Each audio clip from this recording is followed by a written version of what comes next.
여러분 성경을 보면 특별히 예수님은요 열매를 맺는 것에 대해서 얼마나 중요하게 말씀하시는지 모릅니다. 여러분 잘 아시는 것처럼 요한복음 15장에 보면 여러분 포도나무와 가지 그리고 열매에 대한 비유를 우리 예수님께서 말씀하셨죠. 나는 포도나무요 너희는 가지라. 그가 내 안에 내가 그 안에 거하면 사람이 열매를 적게 맺나니 많이 맺나니 많이 맺나니 나를 떠나서는 너희가 아무것도 할 수 없습니다. 그러니까 성도가 정말 포도나무 되시는 예수님에게 붙어 있다면 그 예수님 때문에 그 가지는 반드시 열매가 많이 맺혀야 된다. 그러니까 열매가 많이 맺히는 성도가 되어야 된다고 예수님께서 말씀하고 계시는 거죠. 그런가 하면 사도 바울 역시도 에베소서 5장에 보면 대표적으로 열매에 대해서 말하고 있는데요.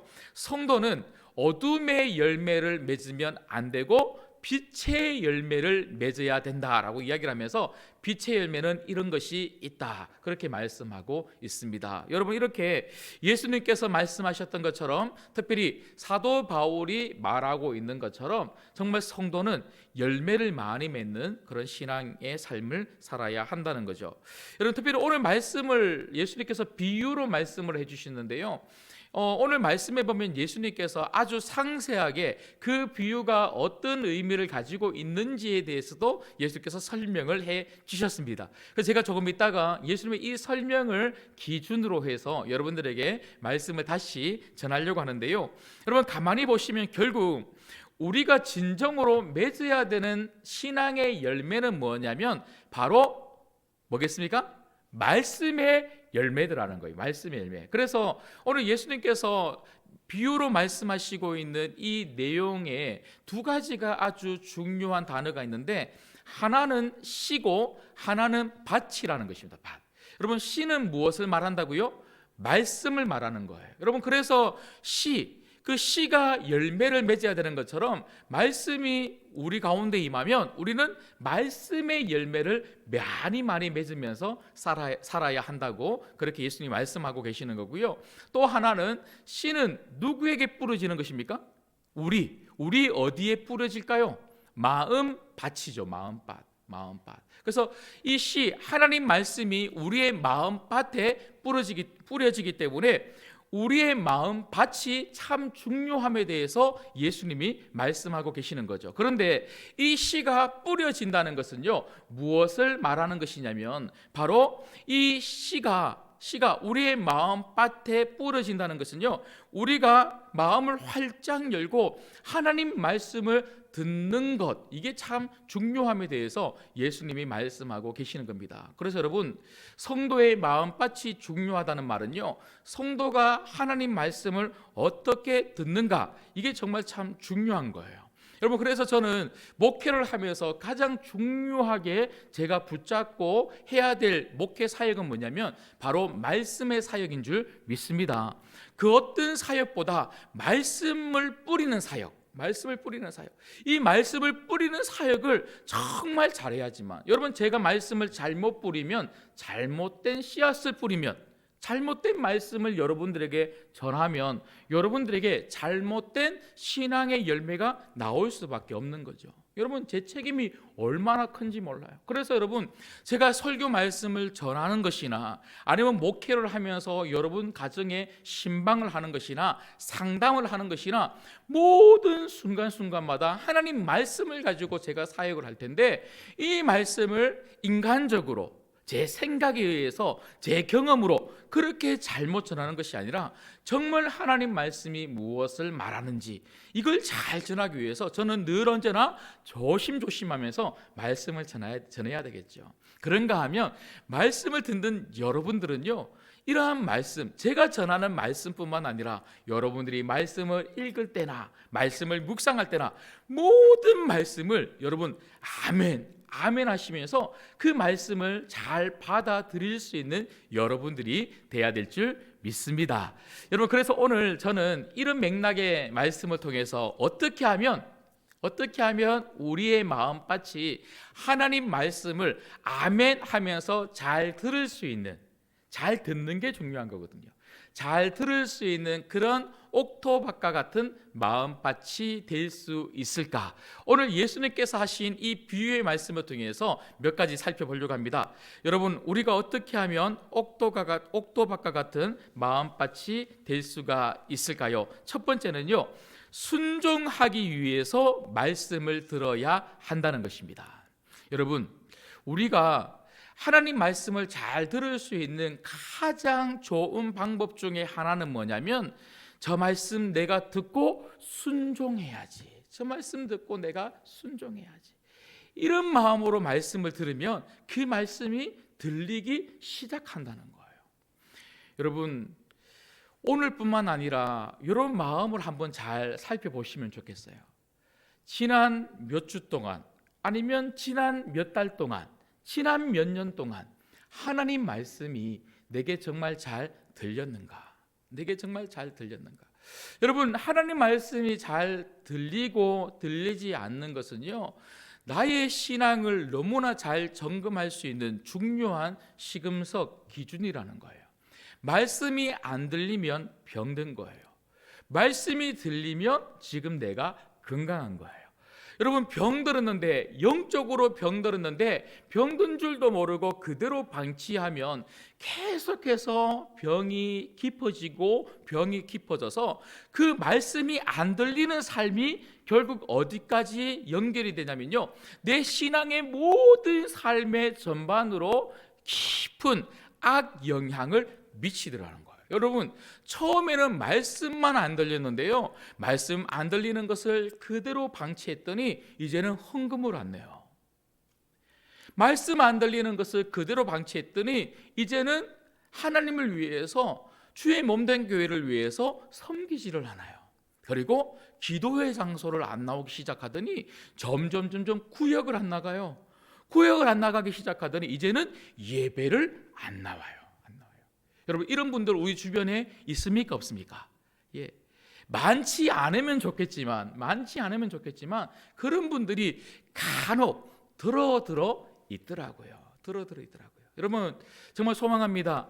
여러분들뿐만 아니라 나는 아니니까 괜찮지 뭐. 여러분, 아니에요.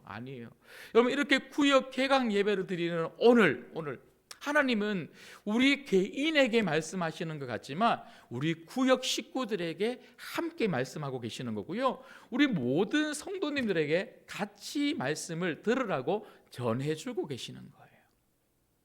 나 하나 괜찮지 이렇게 생각하지 마시고, 혹시라도 말씀이 안 들림으로 말미암아 자꾸 병들었는데 그 병이 깊어져 가서 이제는 구역뿐만 아니라 교회에 오지 못하고 있는 그런 영적으로 병든 침체한 그런 성도님들이 여러분 알고 계신다면, 여러분 구역 식구 중에 그런 분들 계시다면 그런 분들을 다시 도와줄 수 있는 여러분 되시기를 주님의 이름으로 부탁드립니다. 여러분, 이렇게 말씀이 안 들리는 것은요 참 심각한데, 왜 말씀이 안 들리기 시작하는가? 어느 순간 내가 하나님 말씀으로 듣지 않는 거예요. 하나님 말씀은 뭡니까? 하나님 말씀을 가지고 내 삶 속에서 살아내려고 말씀을 들어야 되는데, 어느 순간 그냥 말씀을 듣고 말씀을 흘려보내는 그런 마음밭으로 우리가 살다가 보니까 이제는 점점 그 말씀을 그냥 들리면 듣고 안 들리면 안 듣는 그런 성도가 되더라는 거예요. 여러분, 다시 한번 말씀드립니다.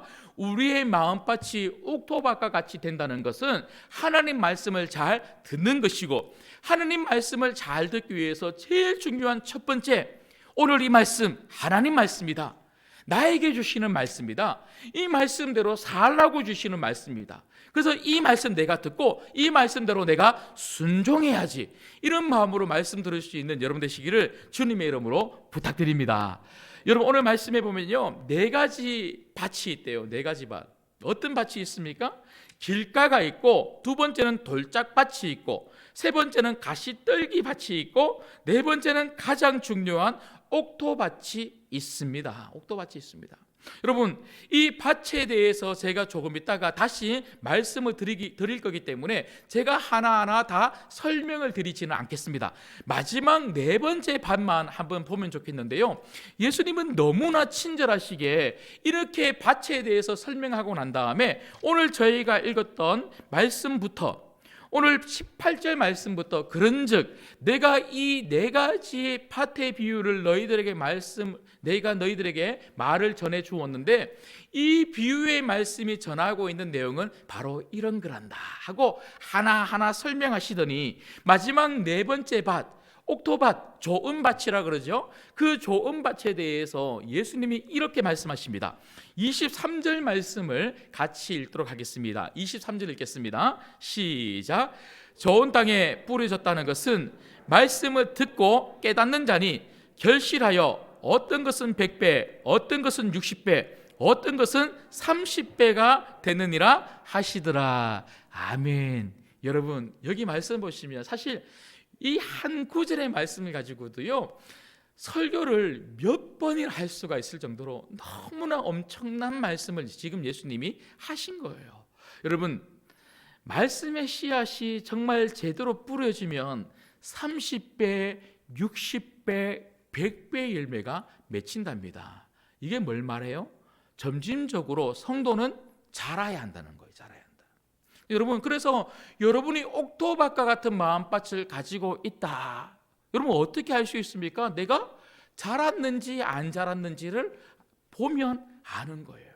여러분, 성도는 계속해서 자라야 될 줄 믿습니다. 그런데 어떻게 자라느냐? 옥토밭과 같은 마음밭을 가지고 그 씨앗 되는 하나님 말씀을 받을 때, 근데 그 마음밭을 예수님은 어떻게 설명하고 있냐면요, 세 가지 단어로 지금 23절에서 설명하고 있는데, 먼저 첫 번째는요 깨닫는다.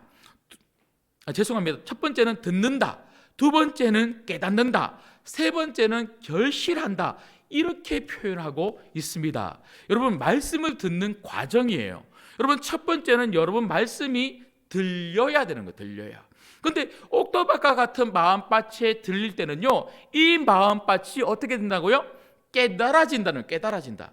여러분, 말씀을 그냥 읽는 것, 읽는 것, 여러분, 그것이 중요한 게 아니고 그 말씀을 읽을 때에 깨달아지는 것이 중요합니다. 여러분, 깨달아진다는 것은요 무엇을 말하냐면 내 말씀이 되었다는 거예요. 내 말씀이 되었다. 이렇게 설교 말씀을 듣는데 깨달아지지 않으면, 내 말씀이 안 되면 내 마음에 남아있지를 않는 거예요. 여러분, 우리가 한번 잘 생각해 보십시오.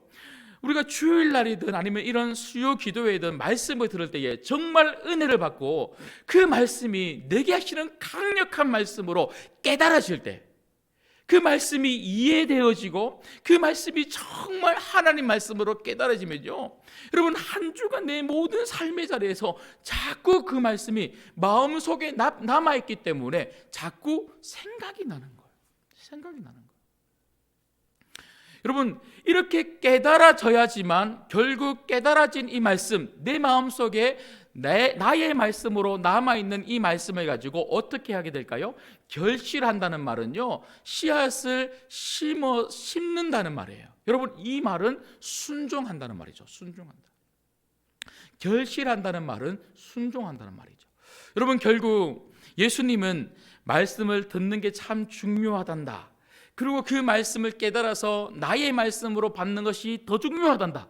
그런데 더 중요한 것은 나의 말씀이 되어야지만 이 말씀을 순종할 수 있단다. 말씀을 순종하는 것까지 지금 예수님은 우리들에게 말씀하고 있는 거죠.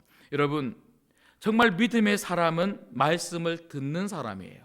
하지만 정말 참된 믿음을 가지고 있는 사람은 들은 그 말씀을 가지고 순종하고 말씀 그대로 사는 사람이 정말 축복되고 믿음의 복된 성도들인 줄 믿습니다. 예수님은 이런 사람들을 지금 찾고 계신다는 거죠. 이런 사람들을 찾고 계세요. 그냥 교회에 출석해서 신앙을 가지고 교회 잘 다니다가 천국 가고자 하는 그런 사람들 말고요. 그런 사람들 말고요. 그냥 교회 다니는 것이 내 영생을 확보하는 것처럼 그렇게 살아가는 사람들 말고, 그런 사람들 말고 정말 교회에 와서 하나님 말씀을 듣고자 하는 사람, 그리고 그 말씀을 나의 말씀으로 아멘으로 받고자 하는 사람. 왜 아멘으로 받을까요? 그 말씀 그대로 내 삶의 자리에서 순종하려고. 우리 예수님이 정말 원하시는 것은 예수님께서 부르신 예수님의 제자들을 통하여, 예수님은 그들의 삶을 통하여 예수님의 말씀이 확장되어지고 펼쳐지기를 원하시기 때문에 그렇습니다. 여러분, 은혜를 받았다는 것은요, 그저 감동이 되었다는 말이 절대로 아닙니다. 목사님, 오늘 말씀이 너무 은혜 받았어요, 이 말은 너무 재미있었어요, 너무 감동되었어요, 이런 말이 아니라, 정말 은혜를 받았다는 말은, 목사님, 오늘 목사님이 전한 그 말씀, 하나님이 제게 하신 말씀으로 정말 들렸어요. 여러분, 저는 그렇게 믿고 있습니다. 여러분들이 정말 은혜를 받으시기를 주님의 이름으로 축복합니다. 그래서 내게 주시는 이 말씀을 가지고 여러분 삶의 자리에서 정말 말씀대로 살아갈 때 여러분 신앙에 정말 활력이, 생명력이 넘쳐나게 될 줄 믿습니다. 말씀은 생명이에요. 말씀은 생명이에요. 들을 때 여러분 그 듣는 말씀이 여러분들에게 생명을 줄 뿐만 아니라 여러분 속에 남겨야지만, 나의 말씀으로 아멘으로 받아야지만, 깨달아야지만 계속해서 이 생명력 있는 말씀이 내 신앙을 활력 있게 만드는 거예요. 더 중요한 것은요, 생명의 말씀은 뿌려질 때 더 풍성한 열매를 맺게 될 줄 믿습니다. 말씀대로 한번 살아보십시오. 삶이 얼마나 기적적으로 바뀌는지 몰라요. 말씀대로 살면 내가 기쁘고 우리 가정이 기쁘고 우리 교회가 기쁘고 우리 주변이 얼마나 기뻐지는지 몰라요. 여러분, 저는 목회를 하면서 수많은 성도님들을 만나봤고요, 특별히 말씀의 은혜를 받고 그 말씀대로 순종하는 믿음의 성도님들을 참 많이 만나봤어요. 어떤 분은요, 말씀 듣다가 은혜 받아서 술, 담배 수십 년 동안이나 하던 그 술, 담배를 끊어버린 거예요. 그 술, 담배를 끊어버리고 제자 훈련 받고 집사님 되시고 안수 집사님 되시고 구역장 되시고 그렇게 열심히 섬기시면서 담배, 술 먹는 것보다 교회 와서 주님의 일하는 게 더 재밌어요, 더 즐거워요, 이렇게 말하는 분도 저 들어봤어요. 예, 술, 담배 안 하니까요 돈이 그렇게 많이 모이더래요. 예. 여러분, 담배값 한 갑 요즘 얼마 하는지 아세요? 모르시죠? 저도 몰라갖고 인터넷에 쳐봤어요. 예. 인터넷 쳐보니까요 한 갑에 기본적으로 5,000원 이상 하는 거, 5,000원 이상. 저희 아내가 제게 물어봐요. 여보, 당신 대학교 다닐 때 담배값 얼마야? 이러길래 제가 모르지 그랬어요. 제가 어떻게 알겠어요? 그때 제가 쳐봤어요. 90년 초에 얼마인가 쳐봤더니 그때는 1,000 얼마 이렇게 하더라고요. 1,000원 하던 것이 지금 5,000원. 야. 그런데 이 담배를 하루에 한 갑, 두 갑 이렇게 피면 10,000원 아니에요, 10,000원. 10,000원을 여러분 한 달을 아끼면요 얼마예요 도대체? 술 한 번 안 먹으면 도대체 얼마예요, 얼마? 그 돈을 아끼잖아요, 돈. 그리고 어떤 분은요, 말씀 듣다가 제가 신방 갔는데요, 그날따라 제가 왜 그렇게 말했는지 모르겠는데 성령님이 그렇게 하게 하신 것 같아요. 그래서 제가 말씀을 딱 전하면서 그걸 딱 적용하면서 부부는 따로 자면 안 됩니다, 그렇게 그냥 툭 던졌는데요, 그 말에 은혜를 받아서 10몇 년이나 각방을 썼다는 거, 각방. 그런데 제가 했던 그 말씀을 듣고 은혜를 받아서 두 분께서 다시 방을 합치면서 부부 관계가 좋아지신 분도 저는 만나봤습니다. 어떤 분은요, 말씀의 은혜를 받고 그래 내 삶 후반기는 예수님을 위해서 드려야지 하고 평생을 전도해야지 하고 직장까지 그만두시고 후반기 인생을 전도하면서 살아가는 그런 분들도 봤습니다. 여러분, 제가 이런 이야기를 말씀드리자고 하면요 정말 수도 없이 여러분들에게 말씀을 전할 수 있어요. 여러분, 말씀을 듣고 그 말씀에 순종할 때에 내 삶이 변할 뿐만 아니라 변화된 내 삶을 통하여 우리 가정이 회복을 얻고 우리 교회가 더 은혜로워지고 우리 주변이 달라지는 복된 생명의 말씀, 말씀의 생명력을 우리가 경험하게 될 줄 믿습니다. 그런가 하면 두 번째는요, 우리의 마음밭이 어떻게 하면 옥토밭, 좋은 밭과 같은 마음밭이 될 수가 있을까요? 두 번째, 말씀을 듣지 못하게 하는 장애물들을 제거해야 합니다. 여러분, 우리 마음밭이 정말 옥토밭 같은 마음밭이 되면 좋겠다, 이렇게 우리가 늘 결심하고 하나님 말씀에 순종해야지, 목사님 말씀처럼 말씀 잘 듣고 그 말씀 잘 깨달아서 그 말씀 순종해서 열매를 맺어야지, 이렇게 우리가 늘 결심하지만 결심대로 안 되는 이유가 뭘까요? 물론 성령님이 우리 마음을 활짝 열어주셔야 되겠지만 우리의 마음문이 활짝 열리지 못하도록, 말씀에 집중하지 못하도록 자꾸 방해하는 장애물들이 있더라고요. 이 장애물들이 도대체 무엇입니까? 여러분, 이 장애물을 그대로 방치하면 우리의 영이 얼마나 메말라지고 자꾸만 죽어가는지 모른다는 거예요. 제가 서두에도 말씀을 드렸던 것처럼 말씀이 안 들린다는 것은 내게 그 장애물들이 많다는 거죠. 근데 이 장애물들이 있다는 것을 인식하지 못하고 이걸 하나하나 치우면 다시 말씀이 들리기 시작할 텐데, 그대로 방치하면 말씀이 계속 안 들릴 수밖에 없는 거죠. 여러분, 내 신앙의 상태를 점검할 수 있는 것은요, 다른 게 아니에요. 내가 11조를 이만큼 한다, 내가 교회 출석을 이만큼 한다. 여러분, 월화수목금토주 일주일 내내 교회에 오셔도 신앙이 안 좋을 수 있습니다. 안 좋을 수 있습니다. 교회 와서 이곳저곳에서 봉사한다, 봉사를 아무리 많이 해도 신앙이 안 좋을 수 있습니다.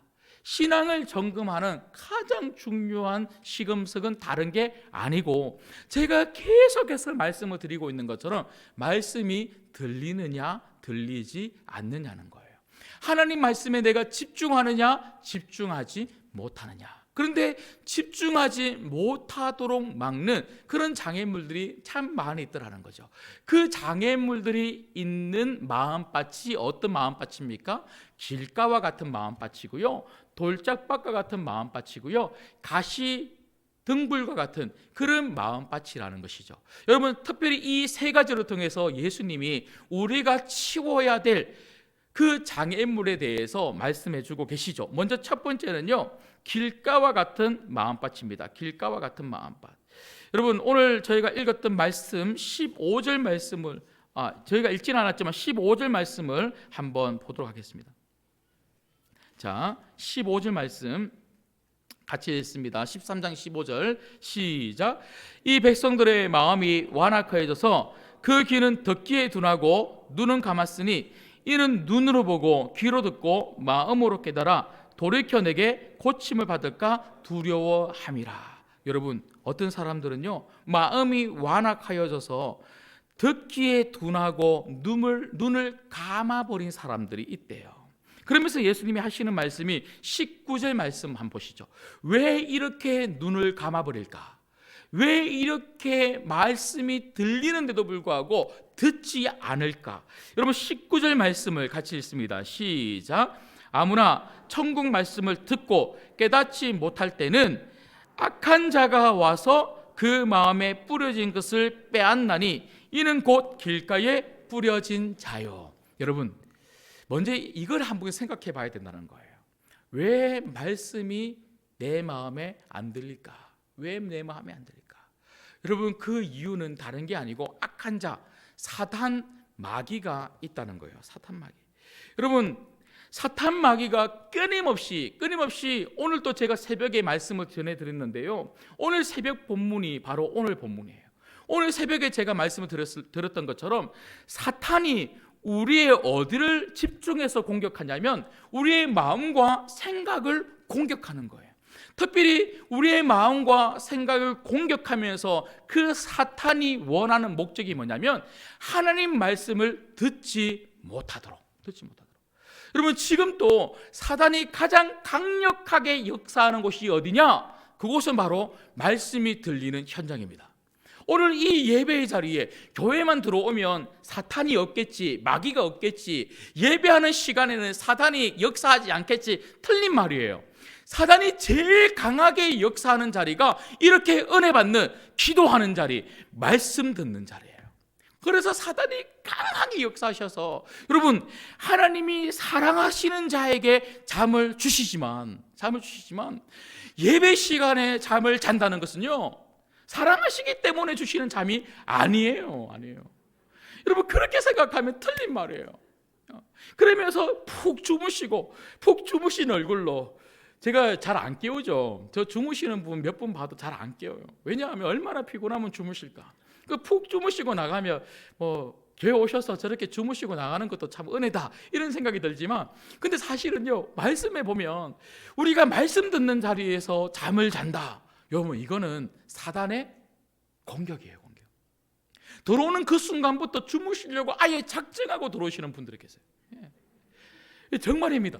제가 말씀을 전하면서 여러분들이 좋으신다 그러면, 내가 말씀을 좀 재미없게 지루하게 전했나 보다, 이렇게 생각하는데요, 제가 여기 가만히 앉아 있으면 들어오는 그 순간부터 눈을 다 감으시고 주무시는 분들이 몇 분 계세요.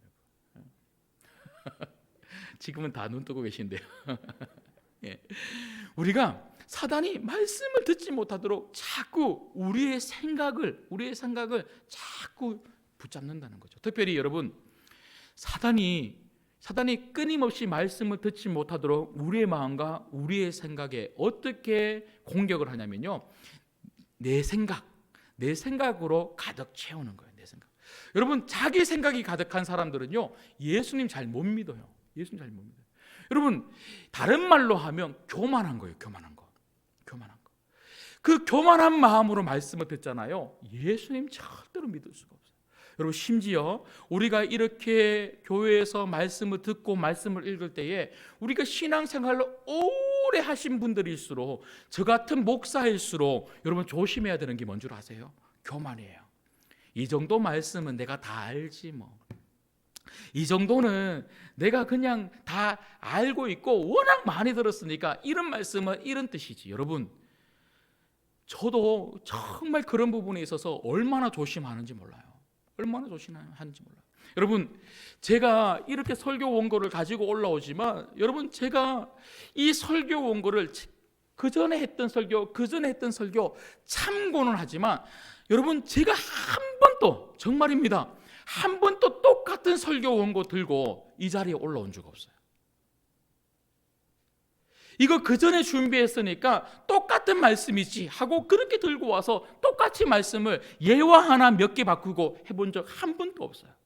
늘 새롭게 주시는 하나님의 말씀. 그 하나님 앞에, 하나님, 오늘 또 저는 여전히 이 말씀이 뭐라고 말씀하시는지 하나도 모르겠습니다.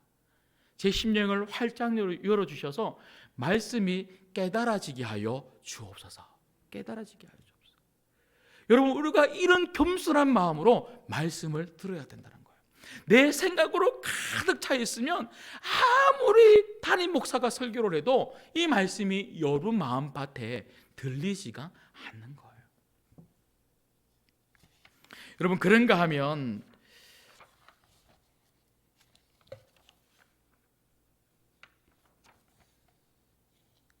자, 두 번째는요, 돌짝밭이죠. 돌짝밭. 자, 오늘 저희가 읽었던 말씀, 예수님께서 돌밭에 뿌려졌다는 것에 대해서 뭐라고 말씀하시는지 20절, 21절을 같이 읽도록 하겠습니다. 20절, 21절 같이 읽겠습니다. 시작. 돌밭에 뿌려졌다는 것은 말씀을 듣고 즉시 기쁨으로 받되 그 속에 뿌리가 없어 잠시 견디다가 말씀으로 말미암아 환난이나 박해가 일어날 때에는 곧 넘어지는 자요. 여러분, 두 번째는요, 돌짝밭이래요. 돌짝밭. 그런데 이 돌짝밭은 무엇을 의미하냐면, 예수님께서 이렇게 설명하고 계십니다. 말씀은 듣기는 들어도 잠시 잠깐 기쁨으로 그 말씀을 듣지만, 그런데 이 말씀이 계속해서 내 마음속에 남아있지를 않는다는 거예요. 그래서 한 귀로 듣고 한 귀로 흘려보내는 거. 여러분 왜 그럴까요? 하나님 말씀을 가볍게 여기기 때문에 그렇습니다. 가볍게 여기기 때문에. 여러분, 우리가 말씀을 잘 듣기 위해서 악한 사단을 우리가 대적하는 것도 참 중요해요. 제가 방금 말씀을 드렸던 것처럼 사단이 끊임없이 내 생각, 자기 생각으로 가득 채우려고 할 때 사단아 떠나가라. 사단아 떠나가라. 성경은 사단을 대적하라고 그러잖아요. 이 시간에도 말씀을 듣지 못하게 하는 악한 사단의 공격이 있다면 사단아 떠나가라. 가만히 내버려 두면 안 된다고 제가 말씀을 드린 거예요. 그런데 또 한 가지는요, 사단이 그렇게 공격하는 것도 문제지만 내가 하나님을 존경하지 않는 것, 경외하지 않는 것, 하나님을 두려워하지 않는 이 마음도 또 문제라는 거예요. 여러분, 지금 저는 박성호 목사의 말을 여러분들에게 전하고 있는 것이 아니라 하나님 말씀을 전하고 있는 거예요. 여러분들이 말씀을 읽을 때에 그냥 한 권의 책에 재밌는 말씀을 읽는 것이 아니라 하나님을 만나 하나님 말씀을 읽는 것인 줄 믿습니다. 그런데 우리가 그 말씀에 대한 경외심이 없다면, 그 말씀을 가볍게 우리가 여긴다면, 하나님 말씀에 대한 가벼움은요, 하나님을 경멸하게 여기는 거예요. 하나님을 가볍게 여기기 때문에 내 눈에 보이지 아니하는 하나님을 우리가 은연중에 정말 내가 그런 마음이 있는지 몰랐는데 말씀에 집중하지 못한다는 것은요, 하나님을 무시하는 거예요. 하나님을 무시하니까 말씀이 안 들리는 거예요. 말씀이 들려도 오늘 말씀처럼 한 귀로 듣고 한 귀로 흘려보내는 거예요. 여러분 한번 잘 생각해 보십시오. 청와대에서 연락이 왔어요. 청와대 아니죠. 지금 어디죠? 대통령실. 대통령실에서 연락이 왔어요. 연락이 와서는요, 윤석열 대통령께서 저한테 딱 전화를 하셔갖고는요, 박성호 목사님, 제가 목사님에게 드릴 말씀이 있는데 이번 주에 이렇게 좀 해주시면 어떻겠습니까? 하고 제게 만약에 전화를 했다고 그러면, 여러분 그 윤석열 대통령이 전화가 왔다는 것만으로 우리가 얼마나 떨리겠어요. 그런데 그 대통령이 저한테 부탁한 말이 있어요. 이번 주까지 이렇게 해달라고 좀 부탁한 게 있어요. 여러분 그 말을 무시하겠습니까? 무시 많이 하실 것. 무시하겠습니까? 대통령이 그렇게 말을 해도, 국회의원이 전화 와서 그렇게 부탁을 해도 우리가 그 말을 무시하지 않고 우리가 정말 잘 따라 주듯이, 여러분 정말 하나님 말씀이 내게 말하고 있는데 우리가 어떻게 그 말씀을 내 마음속에 남겨서 순종하지 않을 수 있겠냐는 거죠.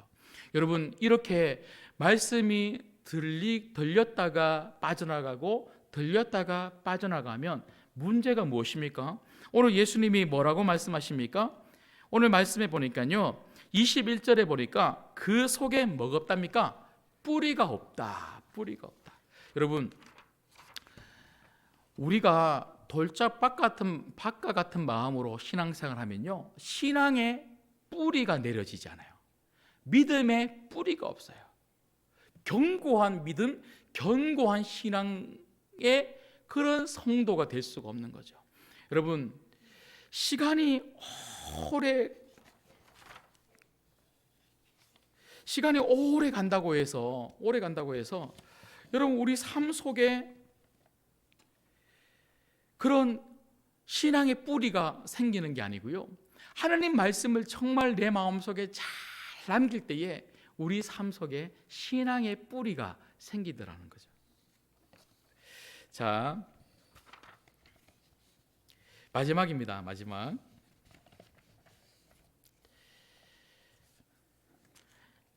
(22절) 말씀을 한번 보시겠습니다. 22절. 자, 22절을 같이 읽겠습니다. 시작. 가시떨기에 뿌려졌다는 것은 말씀을 들으나 세상의 염려와 재물의 유혹에 말씀이 막혀 결실하지.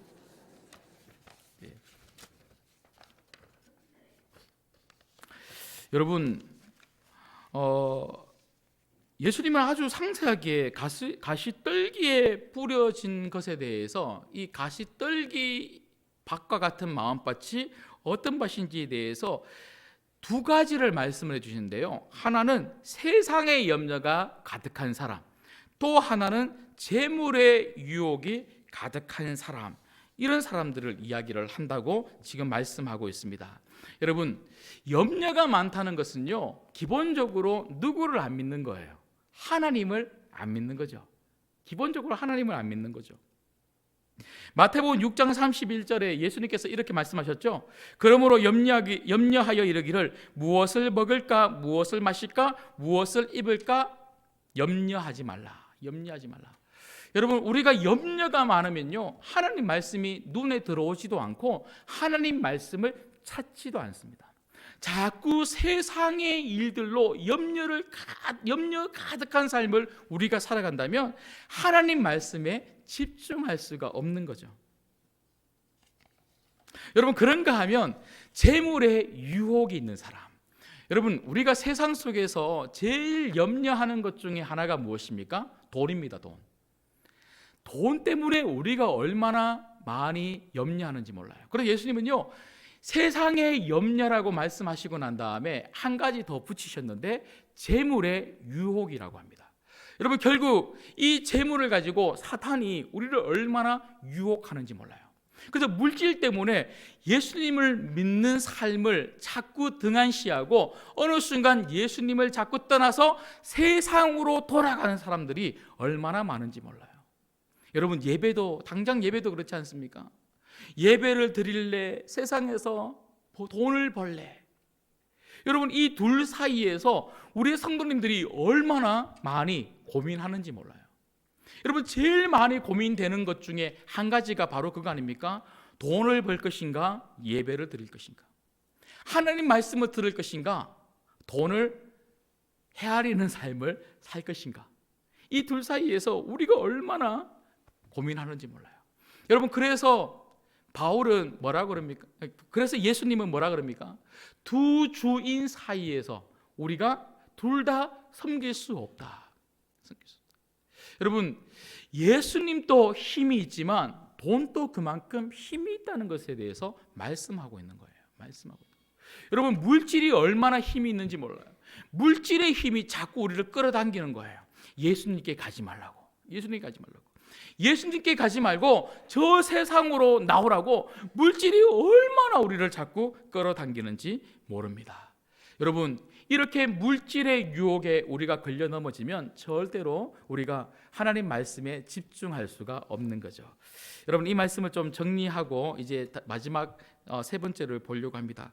말씀을 좀 정리하겠습니다. 우리의 마음밭에 자꾸만 장애물이 있다는 거예요. 예수님은 세 가지로 말씀을 하고 계시는데요. 첫 번째는 악한 사단 마귀가 말씀 듣지 못하도록 공격한다. 그래서 우리는 뭐 해야 된다고요? 그 사단 마귀를 대적해야 된다. 제가 말씀을 드렸고요. 두 번째는 하나님을 경외하지 못하는 이 마음이 자꾸만 말씀을 듣지 못하도록 만든다. 그래서 하나님 말씀을 자꾸 우리가 듣지 못하면 아무리 교회를 오래 다녀도 내 신앙이 견고해지지 못한다. 뿌리 있는 신앙이 되지 못한다는 거죠. 여러분, 그래서 성도는요, 세월의 책임을 져야 돼요. 내가 교회를 오래 다닌 만큼, 성도는 오래 다닌 만큼 책임을 져야 돼요. 교회에 처음 오신 분들은요, 처음 오셔서 그렇겠지 하고 우리가 그렇게 이해할 수 있어요. 하지만 교회를 오래 다니신 분들은요, 오래 다닌 만큼 믿음의 책임을 져야 되는 거예요. 그만큼 영적으로 성숙해야 되는 거예요. 그런데 교회 20년, 30년, 40년 다니고 교회에서 직분을 그렇게 받아놓고는요, 여전히 교회에서 어린 아이처럼 여러분, 어린 아이와 같은 신앙으로 우리가 그렇게 살아간다면요, 여러분, 그건 책임 없는 신앙이에요. 여러분, 믿음의 책임을 질 수 있는 여러분 되시기를 주님의 이름으로 축복합니다. 신앙의 세월만큼 우리가 그만큼 자라야 되는 거예요. 예수님은 그만큼 자라기를 원하시는 거죠. 그런데 실제 우리 삶을 보면 그렇게 안 되더라는 거예요. 20년만큼 자라면 좋겠고 40년만큼 자라면 좋겠는데 그렇게 안 되더라는 거예요. 왜 그럴까요? 말씀이 안 들렸기 때문에 그래요. 어린아이와 같은 신앙을 가지고 있는 분들은요, 틀림없어요. 뭐 물어볼 필요도 없어요. 수십 년 교회 다녀도 어린아이처럼 말하고 어린아이처럼 행동하고, 뭐 교회에서 화내고 분노하고, 그리고 자꾸 말로 죄를 짓고, 그리고 삶 속에서 자꾸 죄를 지으면요, 여러분 이거는 볼 필요도 없어요. 교회는 다녔지만 말씀을 안 들은 거예요. 안 들은 거. 여러분, 우리 신광교회가 56년의 역사를 가지고 있습니다. 그러면요, 56년의 역사를 가진 만큼 책임 있는 교회가 돼야 되는 거예요. 우리 교회가 책임 있는 교회가 된다는 것은요, 그만큼 믿음에 성숙한 성도들이 많아야 되는 거예요. 그런데 많지 않다. 그건 틀림없어요. 말씀을 56년 동안 안 듣고 산 거예요. 안 듣고 산 거예요. 여러분, 그 책임은 제게도 있는 거죠. 여러분, 앞으로 우리 신광교회가 20년, 30년 가면 갈수록 우리 신광교회에 사람만 많아지는 것이 아니라 믿음의 책임을 지는 성도들이 많은 교회가 될 수 있기를 주님의 이름으로 소망합니다. 그런가 하면 가시떨기에 뿌려졌다는 것은요, 세상의 염려와 그리고 재물의 유혹을 피하는 거죠. 여러분, 이런 것들을 제거하며 정말 옥토바 같은 마음으로 살아가시기를 주님의 이름으로 소망합니다. 마지막 세 번째는요, 우리가 어떻게 할 때에 옥토바 같은 마음밭으로 살 수가 있습니까? 말씀을 통한 영적 성장을 사모해야 됩니다. 말씀을 통한 영적 성장을 사모해야 됩니다. 여러분, 제가 방금 말씀을 드렸던 것처럼 신앙에는 책임이 따른다라고 제가 말씀을 드렸잖아요. 어린아이에서 그대로 머물러 있으면 절대로 안 된다는 거예요. 여러분, 내 지금 신앙의 현 주소가 어디인지 반드시 확인해야 되는 거예요. 오늘 이 말씀 앞에 나는 어린아이인가? 나는 청년인가? 나는 영적인 어른인가? 내가 어린아이라면 말씀을 자꾸 듣고 청년으로 자라야지, 이런 사모함이 있어야 되는 거예요. 어린아이로 계속 살고 싶으면요, 절대로 말씀을 가지고 성장하려고 하는 마음이 없는 거예요. 말씀을 가지고 성장하려고 하는, 성숙하려고 하는 마음이 없으면요, 절대로 우리가 말씀을 들을 수가 없다는 거예요. 여러분, 오늘 말씀해 보시면 예수님께서 하시는 이 비유의 말씀은요, 너무나 명확해요. 너무나 명확해요. 우리가 어떤 나무인가에 따라서 어떤 열매를 맺을 수 있는가, 이걸 지금 말씀하고 있는 거예요. 우리가 병든 나무라면요, 열매를 맺을 수 없어요. 하지만 우리가 건강한 나무라면, 영적으로 건강한, 성장한, 성숙한 나무라면 풍성한 열매를 많이 맺을 수가 있다는 거죠.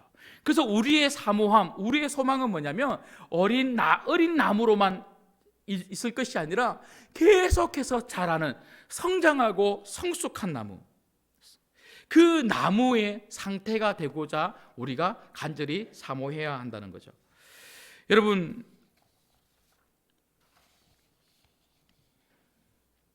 제가 앞서도 말씀을 드렸지만 신앙에는 세월의 책임이 따른다라고 제가 말씀을 드렸잖아요. 그래서 반드시 어린 아이로만 머물러 있으면 안 되고요, 예수님이 정말 원하시는 것은 자라라는 거예요. 자라서 어른이 되어서 어른으로서의 책임을 할 수 있는, 어린아이한테는요 아무것도 바라는 게 없어요. 그냥 잘 먹고 잘 놀고 똥 잘 싸고 이것만 바라는 거예요. 하지만 어른이 돼야 비로소 뭔가 할 수가 있지 않습니까? 그래서 예수님은요, 어린아이일 때는요 봐주는 거예요. 봐주는 거. 그냥 열심히 자라라는 거예요. 하나님 말씀 무럭무럭 듣고 먹고 잘 자라라. 그리고 어른이 되어서 그제서야 예수님은요 그 어른들을 가지고 일하기를 원하시는 거죠. 여러분, 우리가 육신적으로도 나이를 먹는 것에 대해서 우리는 책임을 져야 되죠. 여러분, 제가 좀 살펴보니까요, 40살, 40살을 우리는 불혹이라 그러죠. 불혹. 여러분, 불혹의 의미가 보니까 세상 일에 정신을 빼앗겨 판단을 흐리는 일이 없는 나이, 그게 바로 불혹이랍니다. 이 불혹의 뜻이. 여러분, 40살쯤, 40살쯤 딱 되면요, 이제는 세상에 정신을 빼앗기고 판단력을 잃어버리는 것이 아니라 이제 이쯤 이 나이쯤 되면 세상을 딱 바라보면서 분별력이 생기기 시작하는 나이가 바로 40이래요. 그 40살이 되면 그 정도의 책임 있는 삶을 살아야 되는 거예요. 근데 40살이 됐는데도 불구하고 사기나 당하고 세상에 막 푹 빠져갖고 판단력 없이 막 이리 휘둘리고 저리 휘둘리고 그렇게 살면 안 된다는 거죠. 40살 되면 불혹의 나이가 되면요, 그 불혹의 나이만큼 책임 있는 삶을 살아야 된다는 거예요. 그런가 하면 50, 쉬는 지천명이라 그러지 않습니까? 지천명. 지천명이 무엇입니까? 하늘의 명령, 하늘의 사명을 깨닫는 나이. 한 50, 신쯤 되면요, 내가 왜 이 땅에 태어났나? 내가 왜 살아야 되는가? 이 하늘의 명령을 깨달을 수 있는 나이가 한 50이 된대요. 제가 이제 딱 50이 됐어요. 50. 예. 이제 하나님께서 왜 나를 이렇게 목사로 시켰나? 이게 이제 깨달아지는 나이가 이제 50. 진짜 50좀 되니까 이게 좀 이제 알 수 있겠죠. 네. 50이 되면 그렇게 살아야 된다는 거예요. 여러분, 60을 우리는 이순이라고 해요. 이순. 여러분, 이순이 무엇입니까? 귀가 순해지는 거예요. 귀가 순해지는 거. 어떤 사람들이 어떤 말을 하더라도 이성을 잃지 않고는요, 우리 귀가 순해지니까요, 그 말들이 순하게 들리는 거예요. 그래서 감정 기복이 없는 그 상태가 바로 60이 되는 나이예요. 그 60쯤 되면요, 누가 뭘 말해도 어떻게 행동해도 다 받아줄 수 있는 포용력 있는, 제가 이제 60쯤 되면 이제 그런 사람이 되겠죠. 지금은 조금 막 기분 나쁘면 푹 하기도 하고. 근데 우리가 그런 나이에 따라서도 우리가 책임 있는 삶을 살아야 되는 것처럼 영적인 것도 그렇다는 거예요. 영적인 것도 그 나이에 따라서, 신앙의 연수에 따라서, 그 신앙에 따라서 예수님이 요구하는 게 있어요. 요구하는 게. 그래서 우리는 자꾸 자라서 그 영적인 어른으로서 그 책임을 감당하려고 해야 한다는 거죠. 예, 이제 말씀을 맺겠습니다. 여러분, 오늘 예수님의 비유는 정말 중요합니다. 이건 은혜를 받아도 되고 안 되고의 문제가 아닙니다. 여러분, 이 말씀은 반드시 여러분 심령 가운데 은혜가 돼야 되는 줄 믿습니다. 그리고 이 말씀을 붙잡아야 되는 줄 믿습니다. 왜냐하면 그게 내가 사는 방법이기 때문에 그렇습니다. 우리 영이 사는 유일한 방법은 말씀입니다. 말씀.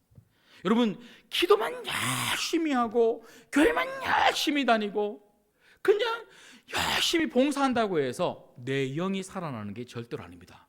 영은 말씀으로 사는 거예요. 이 생명의 말씀이 여러분 심령 가운데 딱 들리기 시작할 때 다시 활활 타오르는 여러분의 뜨거운 신앙으로 변화가 되게 될 줄 믿습니다. 그런데 어떤 마음밭이 그 말씀을 들을 수가 있다고요? 옥토바 같은 마음밭. 여러분, 씨는 안 바뀌어요. 씨. 하나님 말씀은 예전이나 지금이나 불변의 진리입니다. 여러분, 씨는 안 바뀌어요. 여러분, 오늘 말씀은 너무나 명확합니다. 씨는 안 바뀐다. 씨는 늘 언제나 한결같다. 그런데 뭐가 문제라는 겁니까? 마음밭이 문제라는 거예요. 마음밭. 그래서 저나 여러분들은요, 이 마음을 잘 관리할 필요가 있어요. 무릇 지킬 만한 것 중에 너희의 마음을 지키라. 마음을 잘 관리할 필요가 있어요. 그냥 마음을 잘 관리한다는 것은요, 화 안 내야지, 기분 안 나빠해야지, 여러분 그 정도의 문제가 아니고요, 말씀을 잘 듣는 마음밭으로 잘 관리해야 돼요. 그래서 뭐라고 이야기합니까? 성경은요, 우리의 마음밭을 기경하라. 기경이 뭡니까? 관리하라는 거예요. 관리. 여러분, 오늘 여러분 마음밭이 말씀이 잘 안 들리는 길가와 같은 마음밭입니까? 돌짝밭과 같은 마음밭입니까? 가시덩풀과 같은 그런 마음밭입니까? 기경할 수 있기를 주님의 이름으로 축복합니다. 성령 안에서 기도해야 되는 거예요. 성령님, 제 마음밭을 갈아주세요. 성령 안에서 우리가 간절히 기도해야 될 내용이 무엇입니까? 성령 안에서 간절히 기도해야 될 내용. 첫 번째, 성령님, 말씀 순종하고 싶은 마음을 주세요. 순종하고 싶은 마음이 딱 생기면 말씀을 집중하면서 살아요. 두 번째는요, 우리 마음밭에 있는 장애물을 제거해 주세요. 악한 사단이 저를 건드리지 못하도록 도와주세요. 세상의 염려와 재물의 유혹이 저를 건드리지 못하도록 저 좀 도와주세요. 하나님을 경외하게 해주세요. 마지막 세 번째가 무엇입니까? 하나님, 저 잘하고 싶어요. 정말 영적으로 무럭무럭 잘하고 싶어요. 하나님, 신앙생활을 이렇게 오래 했다고 하는데 왜 제 입에서, 제 생각에서, 제 말에서, 제 행동에서 왜 이렇게 자꾸 어린 아이와 같은 신앙의 모습이 있습니까? 하나님, 저 어린 아이로 살고 싶지 않아요. 저 어른으로 살고 싶어요.